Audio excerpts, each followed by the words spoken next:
नमस्कार विद्यार्थियों, मैं BS राजावत मिशन ज्ञान के CET ऑनलाइन प्लेटफॉर्म पर आप सभी मित्रों का हार्दिक स्वागत करता हूं, अभिनंदन करता हूं। दोस्तों, आज अपन भारत के उद्योगों के बारे में बात करेंगे। भारत के उद्योगों से जुड़ी हुई सारी महत्वपूर्ण जो सूचनाएं हैं वो अपन एक एक करके देखते रहेंगे। तो देखिए, सबसे पहला बात है भारत में उद्योगों का परिचय। भारत में उद्योगों की हम बात करें, उद्योगों का परिचय आप देखें तो दोस्तों, औद्योगिक दृष्टि से आप देखें, भारत में उद्योगों की हम बात कर रहे हैं तो देखिए 3 क्षेत्र होते हैं। आप देखें, व्यावसायिक संरचना देखें, व्यावसायिक संरचना, और व्यावसायिक संरचना के 3 पार्ट होते हैं। कौन कौन से होते हैं?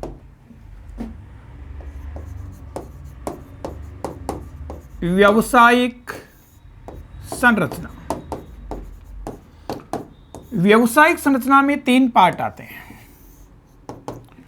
एक तो आता है प्राथमिक क्षेत्र, प्राथमिक क्षेत्र। एक आता है द्वितीयक क्षेत्र, एक आता है इसमें तृतीयक क्षेत्र। प्राथमिक जो क्षेत्र है इसमें बेटा कृषि और कृषि से जुड़ी हुई गतिविधियां आती है। कृषि प्लस सहायक कार्य आते हैं। अब सहायक कार्य क्या क्या है? सहायक कार्य में जैसे बेटा पशुपालन आता है, इसी में बागवानी आती है, इसी में मुर्गी पालन आता है, इसी में मछली पालन आता है,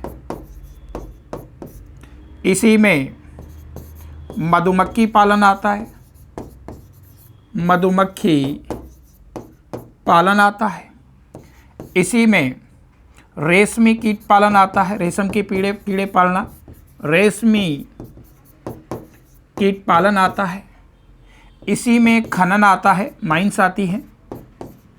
ये मिलकर के तो बेटा प्राइमरी सेक्टर कहलाता है, प्राथमिक सेक्टर कहलाता है। द्वितीय क्षेत्र में आप देखें तो द्वितीय क्षेत्र में उद्योग आते हैं, चाहे वो निर्माण उद्योग हो, चाहे वो निर्माणी उद्योग हो, चाहे विनिर्माण उद्योग हो। तृतीय क्षेत्र में आप देखें तो तृतीय क्षेत्र में विभिन्न प्रकार की सेवाएं आती है, सर्विसेज आती है, सेवाएं, जिसमें शिक्षा है, स्वास्थ्य है, बीमा है, बैंकिंग है, परिवहन है, संचार है, व्यापार है, होटल है, पर्यटन है आदि। तो देखिएगा बेटा 3 क्षेत्र हुए हैं और आप ताजुब करेंगे कि इस बार जो फर्स्ट ग्रेड व्याख्याता का पेपर हुआ उसमें पेपर सेटर ने इतना आसान प्रश्न दे दिया कि बीमा कौन से क्षेत्र में आता है, तो बीमा तृतीयक या सेवा क्षेत्र में आता है। तो देखिए 3 क्षेत्र हैं। व्यावसायिक संरचना को अपने 3 भागों में बांटा है, प्राथमिक, द्वितीयक और तृतीयक। दोस्तों ध्यान रखना, कृषि और कृषि से जुड़ी हुई गतिविधियां हैं वो प्राथमिक क्षेत्र में आती हैं, उद्योग धंधे हैं वो द्वितीय क्षेत्र में आते हैं, और बेटा विभिन्न प्रकार की सर्विसेज है वो तृतीय क्षेत्र में आती है। दोस्तों यहाँ बड़े महत्वपूर्ण प्रश्न हैं। देखिए, पिछला जो सेकंड ग्रेड टीचर्स का एग्ज़ाम हुआ था, सेकंड ग्रेड टीचर्स के एग्जाम में ये प्रश्न पूछ लिया गया था कि भारत में सबसे ज़्यादा रोजगार कौन से क्षेत्र में प्राप्त है। तो भारत में सबसे ज़्यादा रोजगार जो प्राप्त है वो बेटा वो प्राइमरी सेक्टर में है। कृषि और कृषि से जुड़ी हुई गतिविधियों में सबसे ज़्यादा रोजगार प्राप्त है। ये प्रश्न सेकंड ग्रेड टीचर्स में पूछा हुआ है। इसी प्रकार से जो जूनियर अकाउंटेंट का एग्ज़ाम हुआ था, जूनियर अकाउंटेंट के एग्जाम में प्रश्न पूछ लिया गया था कि जीडीपी सकल घरेलू उत्पाद, ग्रॉस डोमेस्टिक प्रोडक्ट, कि जीडीपी में सबसे ज़्यादा योगदान कौन से क्षेत्र का होता है? तो जीडीपी में सबसे ज़्यादा जो योगदान है वो तृतीयक या सेवा क्षेत्र का होता है। तो देखिए, तीसरी चीज अभी मैंने बताया कि फर्स्ट ग्रेड व्याख्याता का जो पेपर हुआ उसमें प्रश्न पूछ लिया कि बीमा कौन से क्षेत्र में आता है, तो बीमा तृतीयक या सेवा क्षेत्र में आता है। और बेटा जी, अगर प्रश्न हमारे से पूछा जाए कि हमारे भारत को सर्वाधिक निर्यात आय कौन से क्षेत्र से प्राप्त होती है, तो भारत को सबसे ज़्यादा एक्सपोर्ट इनकम जो मिलती है वो बेटा इंडस्ट्री से मिलती है। तो देखिए, तीनों सेक्टर के 3 प्रश्न हैं। 3 प्रश्न क्या है पहले ये बता दूं मैं आपको, नोट करके ये चीज़ें आपको ध्यान में रखनी चाहिए। 3 सेक्टर है और तीनों के 3 बड़े महत्वपूर्ण प्रश्न हैं। कौन कौन से प्रश्न हैं जिनकी बात अभी मैंने की है, जिनमें से 2 प्रश्न पूछे हुए हैं। एक तो मैंने बताया कि हमारे से ये पूछे कि सबसे ज़्यादा रोज़गार आप देखें तो सबसे ज़्यादा रोज़गार हैं वो किस सेक्टर से प्राप्त होता है, तो सबसे ज़्यादा रोज़गार हैं वो बेटा जी आपको भारत की बात करें, भारत अगर बेटा हमारे से पूछे सर्वाधिक रोज़गार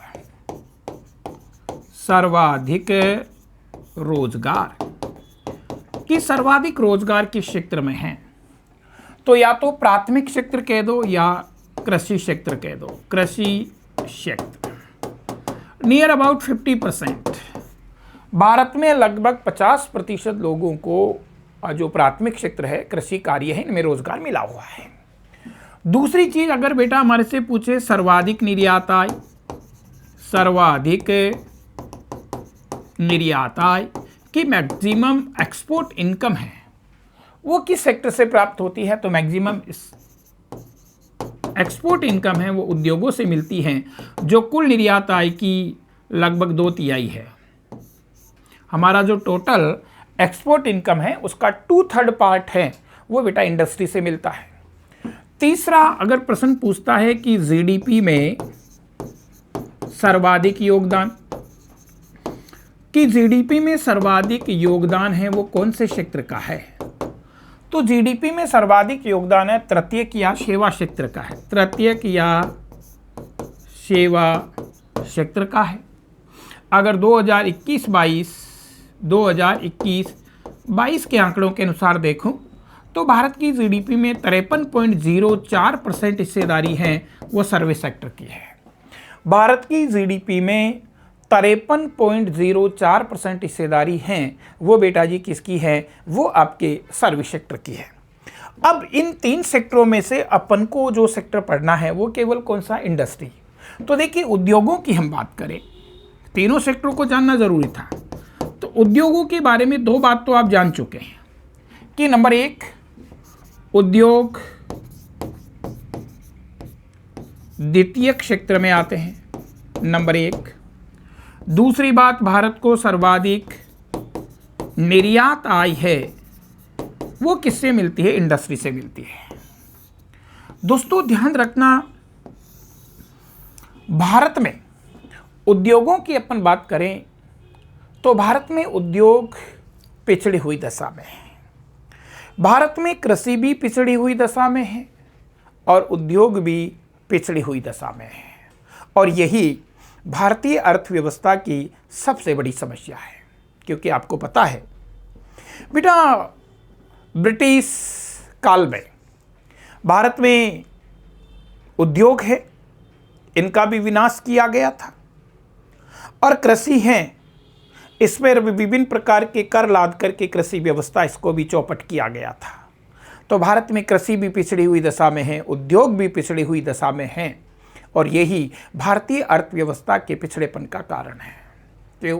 क्योंकि बेटा रोजगार की अगर सबसे ज़्यादा संभावना अगर रहती है तो या तो कृषि में रहती है या उद्योगों में रहती है, और भारत में कृषि भी पिछड़ी हुई दशा में है, उद्योग भी पिछड़ी हुई दशा में है, और यही भारतीय अर्थव्यवस्था की सबसे बड़ी समस्या है। क्यों ऐसा क्यों, तो ये जानना जरूरी है। उद्योग हमारे यहाँ पिछड़े हुए क्यों हैं, तो उद्योग पिछड़े हुए हैं, कृषि भी पिछड़ी हुई है, उद्योग भी पिछड़े हुए हैं। थोड़ा इसके बैकग्राउंड में अपन को जाना चाहिए कि ऐसा है क्यों। जबकि प्राचीन काल में आप देखें तो प्राचीन काल में भारत में कृषि भी उन्नत दशा में थी और भारत के कुटीर उद्योग है वो भी 19 दशा में थे, ख्याति प्राप्त थे। तो प्राचीन काल की बात करें, देखिए 2 भागों में बांटा। अगर प्राचीन काल में आप देखें तो प्राचीन काल में कृषि है ये भी उन्नत दशा में थी, और उद्योग है कुटीर उद्योग है ये भी बहुत अच्छी स्थिति में थे। कुटीर उद्योग है ये भी अच्छी स्थिति में थे। बहुत अच्छी स्थिति में हमारी कृषि थी, बहुत अच्छी स्थिति में हमारे कुटीर उद्योग थे। पर जब ब्रिटिश काल में आप देखें तो ब्रिटिश काल में क्या हुआ? ब्रिटिश काल में अंग्रेजों ने, ये जो अंग्रेज लोग थे बड़े बदमाश थे, अंग्रेज लोग हैं। कृषि की अगर बात करूं तो अंग्रेजों ने कृषि पे विभिन्न प्रकार के क्या लगा दिए? कर। कृषि पर क्या लगा दिए? विभिन्न प्रकार के कर लगा दिए। आपको पता है ब्रिटिश काल में भारत में जमींदारी, रेतवाड़ी और महलवाड़ी भूमि प्रणालियों का चलन हुआ। ब्रिटिश काल में भारत में रेतवाड़ी, महलवाड़ी और जमींदारी व्यवस्था का चलन हुआ, और इस व्यवस्था में जमीन का स्वामी कौन था? जमीन का स्वामी जमींदार है। देखिए ये कृषि क्यों पिछड़ी? बेटा ये जमीन है, इसका स्वामी कौन है? इसका स्वामी जमींदार है, पर वो खुद खेती नहीं कर रहा है। जमीन का स्वामी कौन है? जमींदार है, पर वो खुद खेती नहीं कर रहा, वो काश्त नहीं कर रहा है। खेती कौन कर रहा है? खेती किसान कर रहा है, पर वो जमीन का मालिक नहीं है। देखिए विडंबना, देखिए जमीन का मालिक जमींदार है, पर वो काश्त नहीं कर रहा। काश्त किसान कर रहा है, पर वो जमीन का मालिक नहीं है। तो और होता क्या था? उपज का लगभग 80 से 90% भाग वो लगान के रूप में कौन ले लेता था? जमींदार ले लेता था। बड़ी मुश्किल से 10 से 20% है, 10 से 20% उपज का भाग वो किसान को मिलता था। इसलिए बेटा किसानों ने जो कृषि कार्य हैं उसमें अपना श्रम लगाना कम कर दिया, क्योंकि परिश्रम किसान करे और उपज का बेनिफिट किसको मिल रहा है? जमींदार को मिल रहा है। तो बेटा धीरे धीरे भारतीय कृषि व्यवस्था है, इस विभिन्न प्रकार के करों के शोषण के कारण भारत की कृषि वो पिछड़ती गई। तो कृषि भी बहुत बुरी स्थिति में रही। उद्योगों की बात करें तो बेटा अंग्रेजों का उद्देश्य था भारत के कुटीर उद्योग धंधों को विनाश के कगार पर पहुंचाना। क्यों? क्योंकि वो ब्रिटिश कंपनियों द्वारा उत्पादित माल का भारत को बाजार बनाना चाहते थे। तो बेटा जी इन्होंने अपनी इस प्रकार की इस पॉलिसियाँ लाई कि भारत के कुटीर उद्योग धंधे उनका बिल्कुल क्या हो गया? विनाश हो गया। तो उद्योगों का क्या कर दिया? विनाश कर दिया। तो कृषि भी पिछड़ी हुई दशा में, हम स्वतंत्र हुए तो उस समय हमारी कृषि भी पिछड़ी हुई दशा में थी, उद्योग भी पिछड़े हुए दशा में थे। अब बेटा लंबे समय तक कृषि क्षेत्र में शोषण हुआ, औद्योगिक क्षेत्र में शोषण हुआ, तो अब एकदम से तो इनमें सुधार कर पाना असंभव नहीं है। तो इसलिए आज भी आप देखें हमारी सरकार ने कृषि और उद्योगों के सुधार के लिए अनेक प्रयास किए हैं, परंतु जिस स्थिति में कृषि और उद्योगों का होना चाहिए उस स्थिति में कृषि और उद्योग आज भी नहीं है। तो ये भारतीय अर्थव्यवस्था की सबसे बड़ी समस्या है कि कृषि भी पिछड़ी हुई दशा में है, उद्योग भी पिछड़ी हुई दशा में है। लोगों को बेटा कृषि और उद्योगों में जितना रोज़गार मिलना चाहिए उतना रोज़गार नहीं मिल पा रहा है। यही बेटा भारत में गरीबी, बेरोजगारी और भुखमरी का कारण है। अब बात कर रहे हैं अपन उद्योगों की। तो देखो उद्योगों की अपन बात करें तो बेटा स्वतंत्रता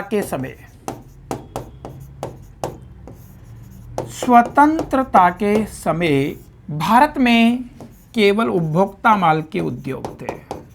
देखिए बहुत अच्छी बातें बता रहा हूं, उपभोक्ता माल के उद्योग थे। मौलिक और पूंजीगत माल के उद्योगों की उपेक्षा थी। मौलिक व पूंजीगत माल के उद्योग नहीं थे। ध्यान रखना साहब, स्वतंत्रता के समय भारत की औद्योगिक संरचना आप देखते हैं तो स्वतंत्रता के समय भारत में पिटाओ केवल उपभोक्ता माल के उद्योग थे। मौलिक और पूंजीगत माल के उद्योगों की जानबूझकर उपेक्षा की गई थी। क्यों? क्योंकि अंग्रेज नहीं चाहते थे कि भारत का औद्योगिक विकास हो। तो मौलिक का मतलब होता है आधारभूत उद्योग, जो अन्य उद्योगों की स्थापना के लिए सहायक होते हैं, उनको मौलिक उद्योग कहा जाता है। और ऐसे उद्योग जिनमें या तो मशीन बनती है या मशीनों के पार्ट बनते हैं, उनको बेटा जी कौन सा कहा जाता है? पूंजीगत माल के उद्योग कहा जाता है। तो अंग्रेजों ने भारत में जानबूझ करके मौलिक और पूंजीगत माल के उद्योगों की उपेक्षा की थी। क्यों? क्योंकि उनका उद्देश्य था भारत के धन या पूंजी का इंग्लैंड निष्कासन करना, भारत के धन या पूंजी को इंग्लैंड ले जाना। तो कौन सी माल? उपभोक्ता माल। भारतीयों को खिलाओ, भारतीयों को पिलाओ, भारतीयों को पहनाओ और भारत की पूंजी को इंग्लैंड ले जाओ। बेटा ये अंग्रेजों का क्या था? उद्देश्य था। तो स्वतंत्रता के समय आप देखें तो भारत में उपभोक्ता माल के उद्योगों को, उपभोक्ता माल के उद्योग है उनकी प्रचुरता थी। मौलिक और पूंजीगत माल के उद्योगों की भारत में जानबूझ करके उपेक्षा की गई थी। तो बेटा भारत में जो औद्योगिक विकास बिल्कुल छिन्न भिन्न था, भारत का औद्योगिक विकास जो बिल्कुल मंद पड़ा था, उसको गति देने के लिए सबसे पहले आपको पता है 6 अप्रैल 1948 को भारत सरकार की प्रथम औद्योगिक नीति घोषित की गई। प्रथम औद्योगिक नीति। 1947 में हम स्वतंत्र हुए और 1948 में 6 अप्रैल 1948 को जो भारत का औद्योगिक विकास बिल्कुल पिछड़ा हुआ था, उसको गति प्रदान करने के लिए श्यामा प्रसाद मुखर्जी ने 6 अप्रैल 1948 को प्रथम औद्योगिक नीति की घोषणा की। परंतु बेटाओ इससे भारत के औद्योगिक विकास को कोई बहुत ज़्यादा बल नहीं मिल पाया। ध्यान रखना, भारत का औद्योगिक विकास मूल रूप से पूछे कि भारत का औद्योगिक विकास मूल रूप से कौन सी औद्योगिक नीति पर आधारित है, तो द्वितीय औद्योगिक नीति। भारत का औद्योगिक विकास मूल रूप से द्वितीय औद्योगिक नीति पर आधारित है, जो बेटा 1956 की है और इस औद्योगिक नीति की घोषणा जवाहरलाल नेहरू के द्वारा की गई थी। तो देखिए भारत सरकार की पहली औद्योगिक नीति 6 अप्रैल 1948 को घोषित की गई। पर अगर प्रश्न हमारे से पूछे कि भारत का औद्योगिक विकास मूल रूप से कौन सी औद्योगिक नीति पर आधारित है, तो भारत का औद्योगिक विकास मूल रूप से 1956 की औद्योगिक नीति पर आधारित है। बेटा जी फिर आपसे मैं बात करूं, हालांकि ये औद्योगिक नीति आगे अपन डिटेल से पढ़ेंगे सारी। बेटा देखिए उद्योगों की अपन बात करें तो पंजीकृत औद्योगिक इकाइयों में आप देखें तो एक तो कुटीर उद्योग होते हैं, कुटीर उद्योग तो पंजीकृत में नहीं आते। एक तो सूक्ष्म उद्योग होते हैं, एक लघु उद्योग होते हैं, एक मध्यम उद्योग होते हैं और एक वृहद उद्योग होते हैं। तो भारत में बेटा इन लघु, मध्यम, वृहद और सूक्ष्म उद्योगों की सबसे ज़्यादा औद्योगिक इकाइयाँ देखें तो सबसे ज़्यादा औद्योगिक इकाइयों वाला राज्य है वो उत्तर प्रदेश है। पर केवल मध्यम और वृहद यानी बड़े बड़े उद्योगों की सर्वाधिक औद्योगिक इकाइयों वाला राज्य हमारे से पूछे तो बेटा मध्यम और वृहद आकार की सर्वाधिक औद्योगिक इकाइयां हैं वो महाराष्ट्र राज्य में हैं। इसीलिए महाराष्ट्र को भारत का सर्वाधिक औद्योगिकृत राज्य कहा जाता है। भारत का सर्वाधिक औद्योगिकृत राज्य किसे कहा जाता है, तो भारत का सर्वाधिक औद्योगिकृत राज्य है वो महाराष्ट्र को कहा जाता है। दोस्तों ध्यान रखना, उद्योगों के संबंध में बात करें तो भारत में औद्योगिक दृष्टि से आप देखें तो क्षेत्रीय असंतुलन है। महाराष्ट्र, पश्चिम बंगाल, तमिलनाडु और गुजरात, महाराष्ट्र, पश्चिम बंगाल, तमिलनाडु और गुजरात, ये 4 राज्य ऐसे हैं जिनमें भारत की 50% औद्योगिक इकाइयाँ हैं और बाकी के जितने भी राज्य हैं उनमें सब में मिलाकर के 50% औद्योगिक इकाइयाँ हैं। तो भारत में औद्योगिक दृष्टि से आप देखें तो बेटा जी क्षेत्रीय असंतुलन है वो देखने को मिलता है। अब उद्योगों की आप बात देखें तो देखिए की पॉइंट्स में आप देखिएगा, सबसे पहली बात करें कि उद्योग है वो द्वितीय क्षेत्र में आते हैं, तो ये अपन ने देख लिया है। फिर ये भी बात मैंने बताई है कि भारत में औद्योगिक विकास पर सबसे ज़्यादा बल कौन सी पंचवर्षीय योजना में दिया गया, तो द्वितीय पंचवर्षीय योजना में बेटा ये सबसे ज़्यादा बल है वो दिया गया था। और दूसरी पंचवर्षीय योजना 1956 से 1961 तक रही थी। इसी पंचवर्षीय योजना के दौरान भारत में लोहा इस्पात उद्योगों की स्थापना पर विशेष रूप से बल है वो दिया गया था। सर्वाधिक औद्योगिक इकाइयां, सर्वाधिक कौन कौन सी, चारों प्रकार की, सूक्ष्म, लघु,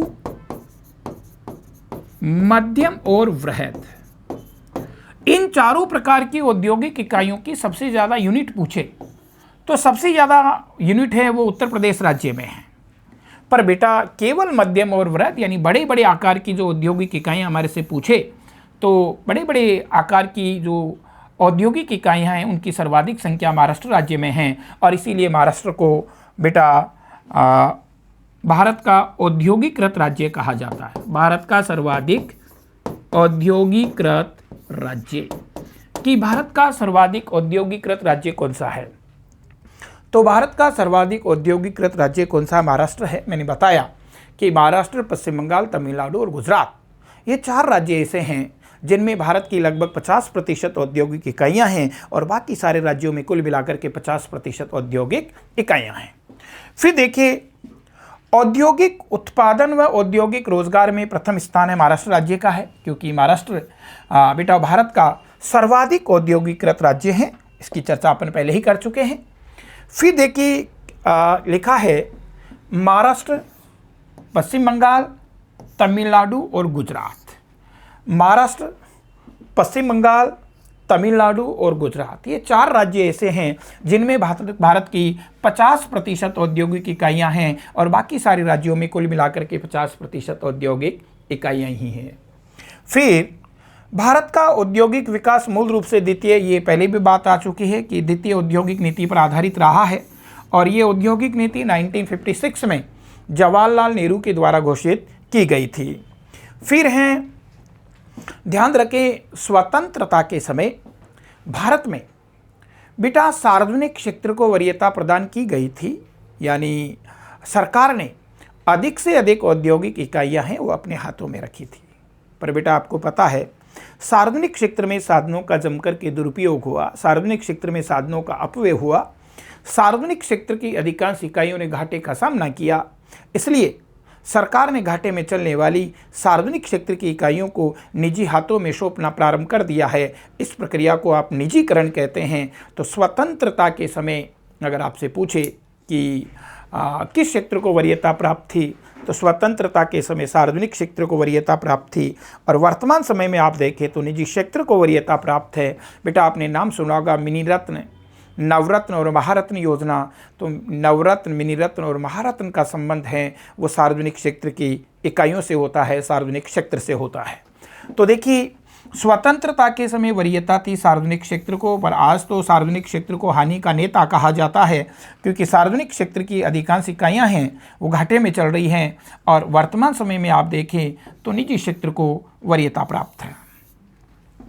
फिर आप देखिएगा भारत में प्रथम औद्योगिक नीति की घोषणा 6 अप्रैल 1948 को की गई थी। बिल्कुल सही बात है।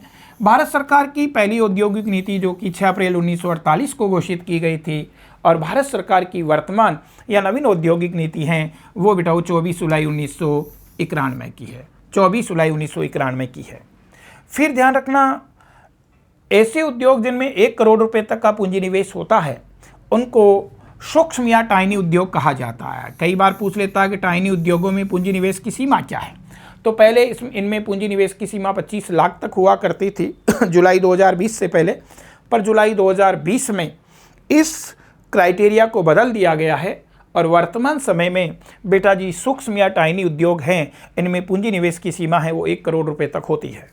फिर है इलेक्ट्रॉनिक्स जो उद्योग होते हैं उनको सनराइज उद्योग कहा जाता है। इलेक्ट्रॉनिक्स से जुड़े हुए जो इंडस्ट्री हैं उनको सनराइज उद्योगों के नाम से भी जाना जाता है। फिर है बेटा खनिज तेल हैं, कोयला है, लोहा इस्पात है, इनको कोर सेक्टर के उद्योग कहा जाता है। कोर सेक्टर कह दो या आधारभूत उद्योग कह दो, आधारभूत उद्योग, जब मैं उद्योगों का प्रकार पढ़ाऊंगा, वर्गीकरण पढ़ाऊंगा, तब बताऊंगा कि आधारभूत उद्योग क्या होते हैं। तो ध्यान रखना, जैसे खनिज तेल है, कोयला है, लोहा इस्पात है, इस प्रकार के जो उद्योग होते हैं इनको आधारभूत या कोर सेक्टर के इंडस्ट्री है वो भी कहा जाता है। फिर अपन बात करें, वर्तमान समय में भारत में सार्वजनिक क्षेत्र के लिए आरक्षित उद्योगों की संख्या 2 है। देखिए, मैंने जब आर्थिक सुधार वाला जो टॉपिक पढ़ाया था तब भी मैंने बताया था कि आर्थिक सुधारों से पहले भारत में सार्वजनिक क्षेत्र के लिए आरक्षित उद्योगों की संख्या है वो 8 थी, जिनकी संख्या वर्तमान में केवल 2 रह गई है। एक तो परमाणु ऊर्जा है, परमाणु ऊर्जा है, और दूसरा इसमें भारतीय रेलवे है, भारतीय रेलवे है। ये सार्वजनिक क्षेत्र के लिए आरक्षित उद्योग केवल कितने हैं? 2 है।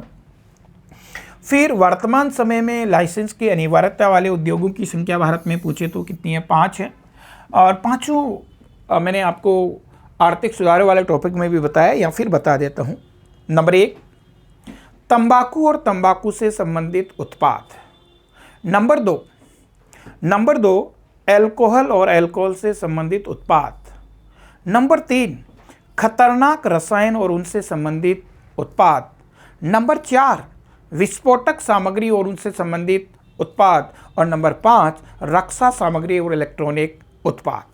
तो आर्थिक सुधारों से पहले तो 18 उद्योगों के लिए लाइसेंस की अनिवार्यता हुआ करती थी, और वर्तमान समय में आप देखें तो केवल 5 उद्योग हैं इनके लिए बेटा लाइसेंस की अनिवार्यता है। बेटा, भारत में सेज एक्ट चीन से लिया। पहले सेज होता क्या है? सेज होता है स्पेशल इकोनॉमिक जोन। सेज होता है स्पेशल इकोनॉमिक जोन, जिसको हिंदी में कहते हैं विशेष आर्थिक क्षेत्र।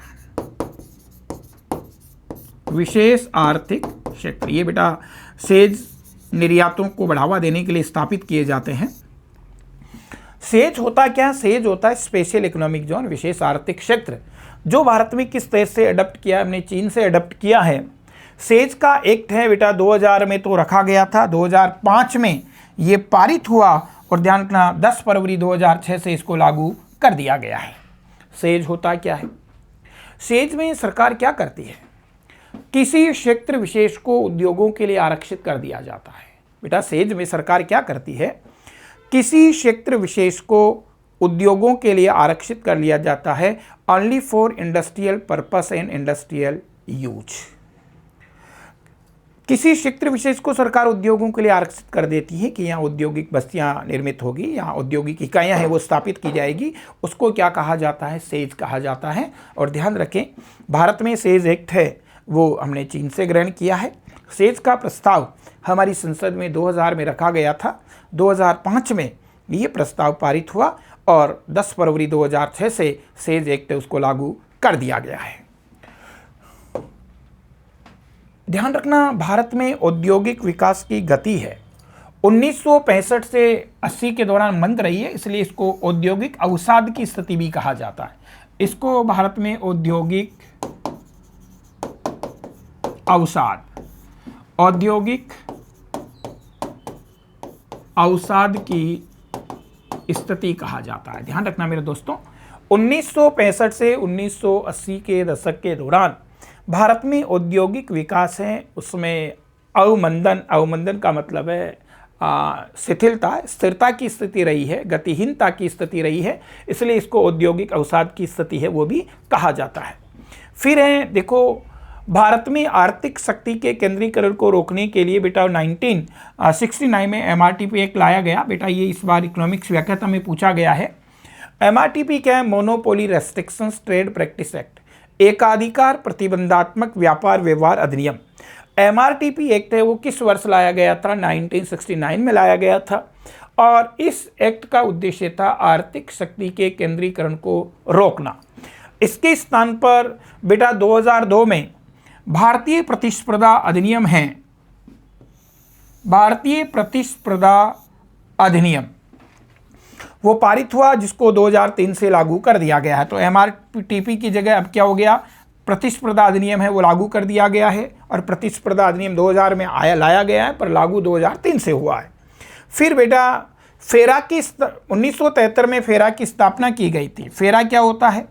फॉरेन एक्सचेंज रेगुलेटरी एक्ट, विदेशी विनिमय प्रबंधन अधिनियम है, वो बेटा विदेशी व्यापार के नियमन के लिए 1973 में लाया गया था, जिसके स्थान पर 1999 में FEMA foreign exchange management act है वो लेके आ गए, और ये फेमा एक्ट है जून 2000 से लागू कर दिया गया है। तो देखिएगा बेटा फेरा के स्थान पर फेमा लेके आ गए हैं, MRTP एक्ट हैं, MRTP एक्ट के स्थान पर प्रतिस्पर्धा अधिनियम है वो हमारी सरकार के द्वारा लाया गया है। तो ये तो अपन ने केवल उद्योगों के बारे में बेसिक बातें देखी है कि उद्योगों का विकास क्रम अपन ने देखा कि उद्योगों में कौन कौन सी चीज़ें हैं, किस तरीके से लाए गई हैं। पहले MRTP एक्ट था जो कि 1969 में लाया गया था, अब इसकी जगह प्रतिस्पर्धा अधिनियम है वो लेकर के हम आ गए हैं। फिर 1973 में बेटा फेरा एक्ट लेकर के आए थे, इसकी जगह 2000 में अपन ने फेमा एक्ट है वो लागू कर दिया है। तो ये सारी बातें उद्योगों के विकास क्रम से जुड़ी हुई है। अगली चर्चा है वो अपनी, इससे आगे की चर्चा वो अपन अगली क्लास में करेंगे। आज के लिए बहुत बहुत आशीर्वाद, शुभकामनाएं, थैंक्स।